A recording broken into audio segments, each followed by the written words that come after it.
Hi, எல்லாருக்கும் வணக்கம். எல்லாரும் எப்படி இருக்கீங்க? எல்லாரும் நல்லா இருக்கணும். இப்போ என்னன்னா, சாப்பாடு தண்ணி கூட இல்லாமல் இருந்துடலாம்.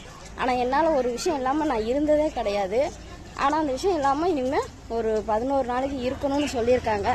இருக்க முடியுமான்னு தெரியல, ஆனால் இருக்கணும். என்ன விஷயம் அப்படின்னா, செப்பல் 11 நாளைக்கு போடக்கூடாதாம்மா. என்னால் போடாமல் நான் இருந்ததே இல்லை. என்னால் நடக்கவே முடியல. ஏன் அப்படின்னா, காட்டுறேன் பார்த்தீங்களா, மாலை போட போகிறோம்.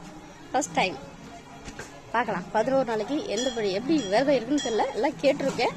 கேட்டுட்டு அதுபடி நல்லபடியாக இருப்போம். நினச்சது நல்லபடியாக நடக்கும் எல்லாருக்கும்.